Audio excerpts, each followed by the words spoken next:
So thanks, Michael, for the introduction. So hi, my name is Asaf. I'm from Shaya Cohen's group, and I want to talk to you about how we can actually perform gates. Perform gates for universal control of bosonic modes, which are useful for what is known as a continuous variable encoding. So I'm basically from Shai's group, and in Shai's group we work with superconducting qubits.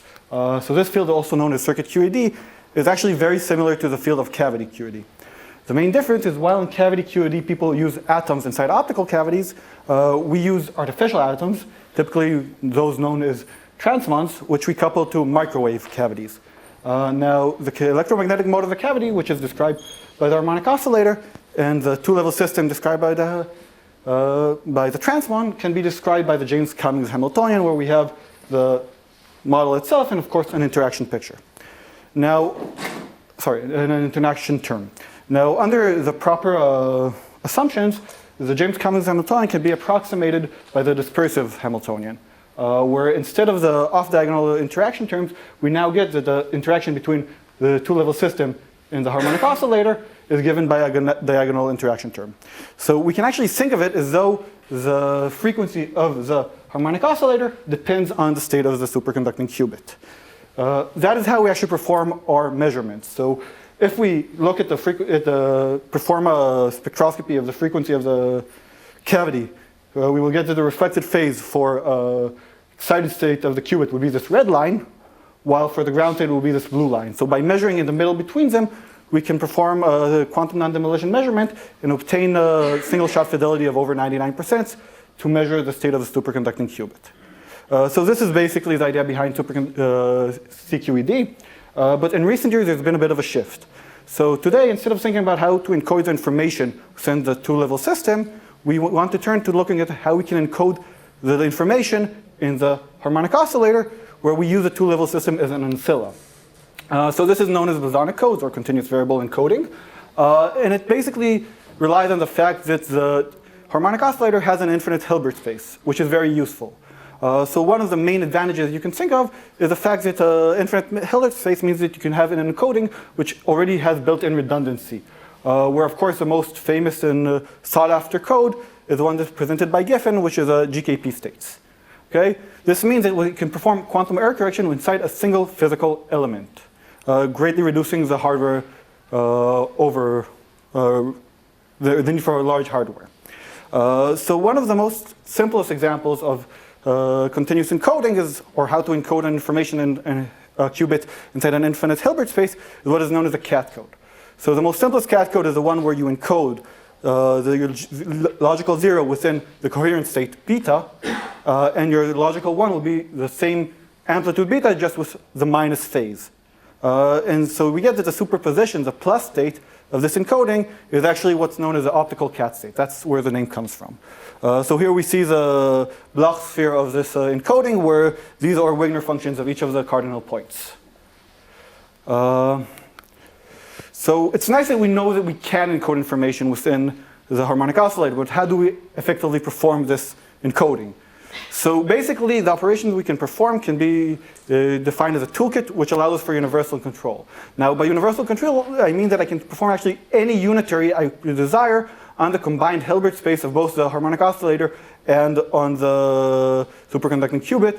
So it allows me to actually perform any single qubit gate on a harmonic oscillator. Now we have operations which either affect the superconducting qubit, which are rotations, or operations that affect the harmonic oscillator or the electromagnetic modes, which are displacements. Now if we perform these operations fast, we get unconditional operations, where if we do them really slow, we get operations which are conditional on the state of the other subsystem. Meaning, for example, we can perform a displacement of the cavity operator of the electromagnetic mode conditioned on the state of the superconducting qubit. Now, a few years ago, it was proven that just by using conditional rotations and unconditional displacements, you can get the universal control I described. However, just about a month ago, a paper was brought to the archive where it showed that it is enough to use only conditional rotation displacements and unconditional rotations. So what we're working on is how to make these displacements much, much faster. Once we have much faster displacements, we can combine them with the rotations which are unconditional and they are typically fast anyway to achieve very fast universal control. So how does it work? Well, typically a standard conditional displacement would simply be achieved by applying a pulse very narrow. That way we get displacement of the superconducting of the electromagnetic mode only if the superconducting qubit is in the ground state. Okay, we have a separation due to the diagonal interaction between the superconducting qubit and the cavity. However, as these pulses are very narrow, so we don't get any overlap with the frequency of the cavity when the superconducting qubit is in the excited state, they are therefore inherently very slow, take a lot of time to perform. So that's what people used to do. What we suggest to do is instead of going to a very narrow bandwidth, why don't we use antisymmetric pulses? So if we use an antisymmetric pulse and we make it antisymmetric with respect to the frequency of the superconducting cavity, the electromagnetic mode when the superconducting qubit is in the excited state, we get that this node means no displacement occurs when we are in the excited state. However, as the node is not present at the ground state frequency, we get a displacement of the superconducting qubit of the cavity when the superconducting qubit is in the ground state. So we get a conditional displacement. Now, as this is not based on the pulses being narrow, it means we can go much, much faster. So we tested that out with Q-tip, did a few simulations. So we start off with an initial state of excited on the transmon and vacuum of the cavity, and we remain in the vacuum state. However, if we start off with the ground state, we get a displacement of the vacuum. But I'm an experimentalist, not a theorist, so let's go ahead and do it experimentally.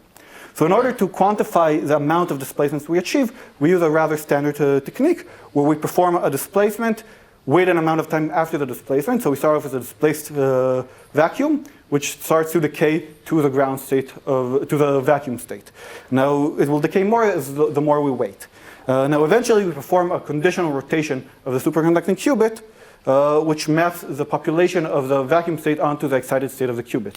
This means that we expect that by measuring the qubit, we will be able to fit as a function of time to this function, thus obtaining the displacement of the electromagnetic mode. So that is the standard technique. What we of course do is we perform this in a conditional way, meaning we perform a displacement which is conditioned on the excited state of the superconducting qubit, i.e. the node of our displacement is at the ground state frequency of the electromagnetic mode. So we perform it when the superconducting qubit, the transmon, is at the excited state, and we did see this dynamics, means we gain a displacement where eventually it decays back to the vacuum state. Now, however, if we perform the exact same conditional displacement or antisymmetric pulse on the state of the transmon, on the superconducting cavity, once the transmon is at the ground state, we find that no displacement occurs. What we see here is actually the vacuum state found over here after waiting enough time. So this actually shows us that our antisymmetric pulses are indeed conditional pulses. But are they fast? Well, let's compare them to typical conditional displacements. So if we use a conditional displacement, which has only 2 microseconds typical time scale, then we see that it remains conditional. No displacement occurs when the superconducting qubit, when it's conditioned on excited, but it does occur when it is conditioned on ground. However, if we do it with only 1 microsecond, this is too short, and we get a displacement even if it's conditioned on the excited state. Let's try the antisymmetric pulse. So we perform an antisymmetric pulse with typical timescales of only 32 nanoseconds compared to the 2 microseconds of the standard technique. And even at 32 nanoseconds, this remains conditional. So we achieve a conditional displacement, which is very fast. In fact, today, with further improvements to our setup, we've reached over 50 times a speed up to the strictest calibration of the timescale of a standard conditional displacement. So at least 50 times faster. So I told you we have universal control, so let's use it. We performed we used the universal control to create ICAT, one of the cardinal points of the cat state encoding, and we measured its characteristic function. And even though this is rather recent results and far from optimized, we already see that we get These beautiful fringes mean we have a non-Gaussian state. It looks pretty close to a cat state. So hopefully we'll tell you the fidelity soon enough.